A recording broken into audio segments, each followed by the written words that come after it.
Some of the Saints moves, man, it stand out. I think Emmanuel Sanders is the biggest move of the weekend. Yeah. I mean, when you look at that, a lot of people have been asking for the Saints about a number 2 wideout. This seems like this fits the bill. And it's interesting. So one guy I love reading during NFL free agency is Bill Barnwell. Mm-hmm. And he maybe isn't as high on this move as it seems like the general public is, or a lot of the other national NFL writers, not just local guys. And I think for Barnwell, I think maybe it's a rare time in which, and maybe I'm wrong here, but I think he missed some of the context of why this Sanders signing is so important, specifically to the Saints. So he goes on to talk about, like, look, the 14 through 16, Sanders is great, right? 1,000 yards each season, is one of the top receivers in the league. Since that moment, he has not been that guy that you remember with Peyton Manning. Now, last year, he dominated the Saints, which maybe stood out in their mind. I think he caught for 157 and a score, and then I forgot he threw that touchdown as well. So he had, that crazy 48-45 game, whatever it was. So he had a lot of success against New Orleans. As Barnwell points out, the other 12 games outside of that, he averaged just under 35 yards per game. And so he goes on to say that, look, you're not getting a super impact guy. You're just kind of getting a roster guy. In my opinion, though, even with those numbers I just talked about last year, Sanders still went for 870 and 5 scores. Ted Ginn last year in 16 games, played all 16 games, had 30 catches for 421 yards and 2 touchdowns. Mike Thomas had 119 more catches than any other wide receiver on this Saints roster. And the reason why I bring this up is because I think there is a massive difference between Drew Brees and Jimmy Garoppolo throwing you the ball. And I think there is a massive difference at this point between Ted Ginn and Emmanuel Sanders catching the ball. And Emmanuel Sanders doesn't have to be the man. He's just got to be a man, right? Like you have the man, you have Mike Thomas. And that's why I think the context of the Saints makes this move so much better than just any given team in a vacuum, Jordy, is there is a trickle-down effect in this offense because of Drew Brees and his ability to be that field general. The whole of the Saints offense becomes greater than the sum of its parts. And what I mean, think about how Brees in the past, he's made guys like Dan Arnold feel dangerous, right? You can make Dan Arnold and Keith Kirkwood. What was that one game a couple of years ago where I think he threw 4 touchdowns to undrafted free agents, and it was like a primetime game. Dan Arnold caught a touchdown in the NFC Championship game. That's what I'm saying. If that can happen, then what's he going to do now with Mike Thomas, Emmanuel Sanders, Alvin Kamara, Jared Cook, and an elite offensive line? Like a truly elite offensive line.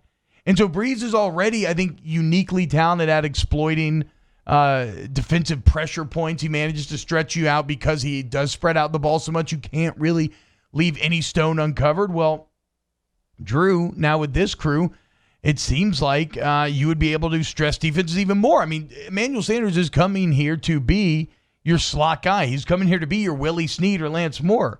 I think his potential, even at 33 years old, is higher than what we even saw out of those guys. So I think, to me, Jordy, 2 things jump out. First off, like I said, the context of Sanders joining the Saints is greater than it would be for the majority of other teams. So that's why I love this move so much. It makes everybody better because that's just another guy you have to count for now.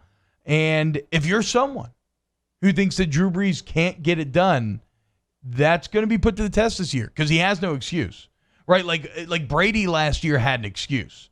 And that's why Brady in Tampa this year is going to be fascinating because he will have no excuse. In New England, Brady had no weapons. They lost David Andrews right before the season. They lost their left tackle right before the season. Their O-line struggled.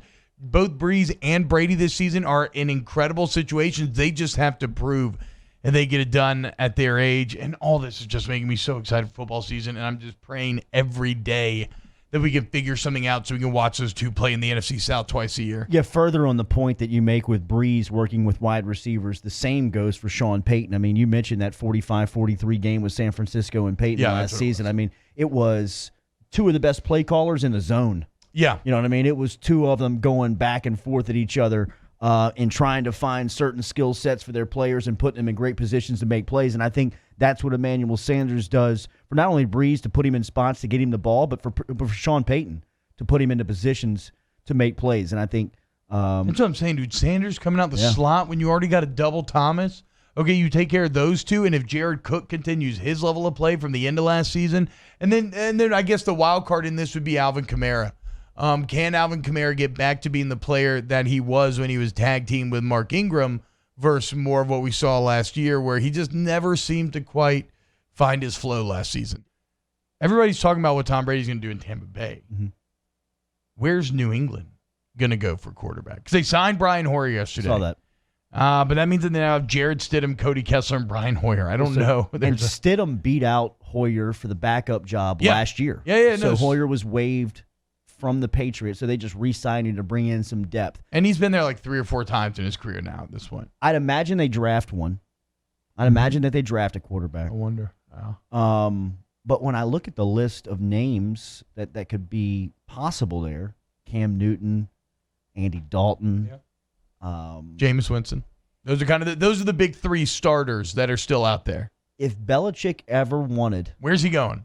An FU moment to Brady, to me, would be make a run with any of those 3 guys. But who are you taking out of those 3? Who do you think has the most potential in a Belichick system? In a Belichick system, probably Jameis Winston. Oh.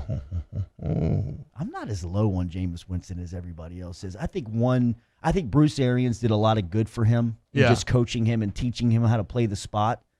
But I mean, he's got the skill set. He's got the skill set. It's just about the decision making. He's got a lot of the intangibles. He's just a little too. He's too loose. Just a little too reckless. He's too loose. He's a little too reckless. You think Belichick can rein that in then, and maybe highlight some of those? You know what I mean? I think Belichick's the guy that could probably tame that personality. I think that Cam would be the best option if you knew that you were getting a Cam closer to 2015 through 2017. And I just don't think that anybody believes that they can find that with his style of play. Yeah, I don't get. That's actually where my head goes first. Is I think that Belichick would be a little hesitant on Winston because how reckless he can be.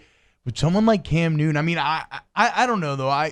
All of my opinions on Cam are kind of discolored by the fact that back in college, I just don't know that I've ever seen as good of a college football player as Cam Newton. And then he had the NFL MVP season, and I was sitting there banging my chest, talking about how I told you Cam was going to be great and all this stuff, and he's just completely fallen off since. But, there's some people who point to injuries. There are some people who point to the way that Carolina was using him, really not exacerbating the issue. And we've seen the raw physical potential, not just running the ball, but throwing the ball as well. Like, if he's fully healthy in a change of setting, can he get back to that? And remember, he was MVP. He doesn't have to be MVP again. But can he get close to that form again? If anybody could make it exciting, if the Patriots suddenly signed Cam Newton, I would be I'd be very intrigued to see where that would go. In an offense that could protect his body, to a degree, not expose him so much, it'd be interesting. To see what he could do, but I don't know if his style of play lends to that. He's got to get his accuracy better. That was the worst part about him the last few years is the completion percentage and just missing guys on open throws. Now, it's impossible for us to know outside looking in how much of that was injury related, but if he can find that accuracy again, zero back in, then Cam Newton could be in. Now, I don't know, maybe they just go the boring round, go Andy Dalton. I hope not. I feel like, to me, in my mind, Andy Dalton's time as a NFL starting quarterback, well, it's probably not done. I think I'm done kind of caring about him in any facet.